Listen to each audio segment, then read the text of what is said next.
So one of my fondest memories is also on our family camping trip, which I talked about in another fond memory for other reasons. My family and I always have been active together. I mean, we laser tag, we go hiking, we do tons of things together. This particular trip, we decided, let's all go jet skiing together. Well, the drama opportunity of that, only half knew how to jet ski. The other half had never, ever been on jet skis. I was the half that had never been on a jet ski, but I wanted to keep up with my cousins, right? Because I'm the baby cousin and don't leave me behind and I can handle it.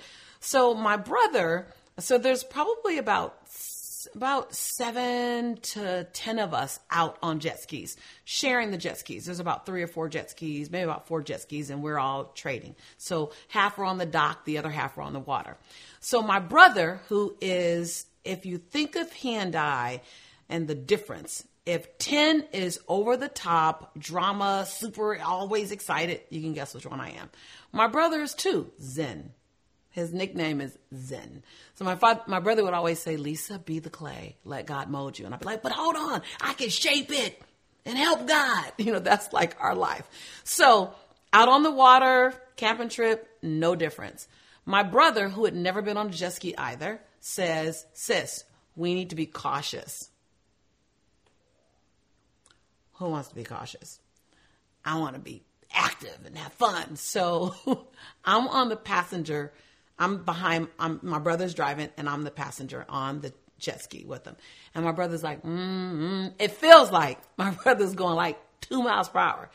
Meanwhile, my cousin zips by, splashes water on us and just like having fun. And I'm like, dude, let's go. And my brother's like, we need to be cautious. We need to. And then he speeds up a little bit. And I'm sure my brother would have eventually sped up to a degree where it was some more excitement. But I didn't have time for that. I'm like, look, dude, we got typical me, right? We need to have some fun. We need to go. And he's like, Lisa, we've never driven. I've never driven. You've never driven. So I'm like, dude, peace out. I'm done with you. I dive off of his jet ski into 55-degree water, swim over to my cousin who had been jet skiing forever, right? He's just super active dude. And I climb up on his jet ski, soaking wet, freezing. I'm like, let's do this. Let's go, right? God. Hindsight is everything, boy. If I had a dime for every time I look back and said, shouldn't have done that. So my cousin, little do I know, he's very excited about the act of throwing people off the jet ski. I have no idea about this. So we're riding.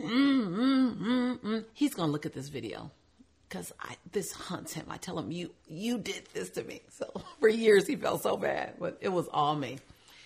So he's going and going and going and going. And I could feel that I'm in over my head, but I don't know how to get out by this point. And my cousin and banks to the left really fast. Well, gravity was so heavy that he goes left, I go right, but I'm determined to not fall out of this jet ski. So I plant my body. Well, my body was determined to go, and my leg gets caught in the lip of the jet ski, and I go out and crack my ankle. Now, I don't know I cracked my ankle. At this time, I don't know that I broke my leg in 3 places. I'm in the water, and all I know is that my body is numbing. My body is numbing. My cousin says, cuz I got to get you out the water. I got to get you out the water real fast. And the lifeguards are gone. They're off duty for the moment.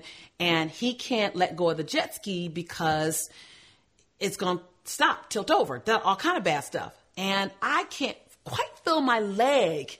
And so he's like, cousin, I need you to do upper body and get yourself out. So I eventually get myself out of the water and we're riding back to the deck. And he says, he's a very calm guy, super cool. He goes, don't look down. Don't look at your ankle. Little did I know my ankle is like bouncing. I just know it's really, really painful, but it's bouncing like outward like this because it's broken this way. We get to the dock. Now, this is where It's my fondest memory, actually.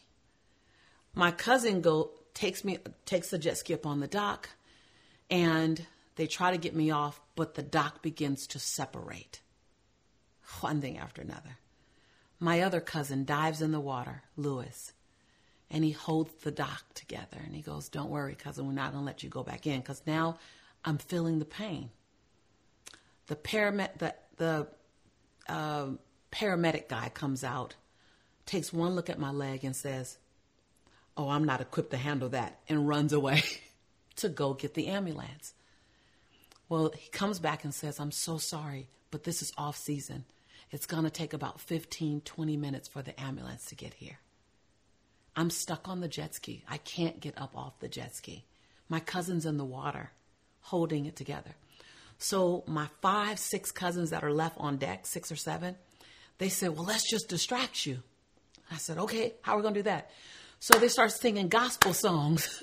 And so we're on the dock and we're singing songs, the God told Noah, there's going to be a floody, floody. God told Noah, there's going to be a floody, floody. Get those children out the muddy, muddy. And we're singing all kind of songs from Sunday school when we were little.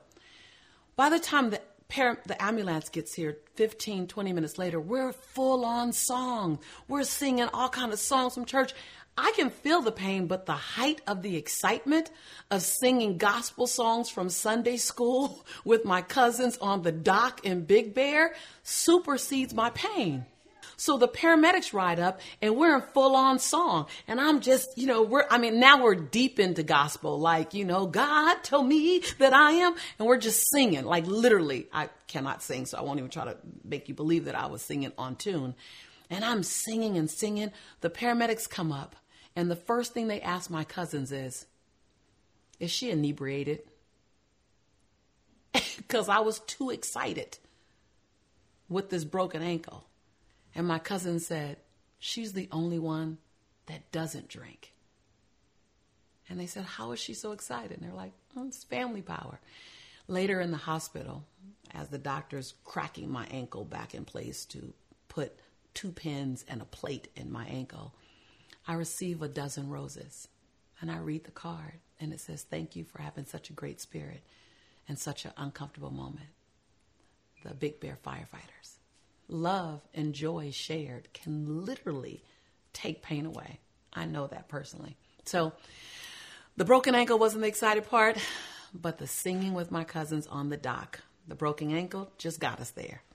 One of my favorite memories. Thanks, cousins. I love you.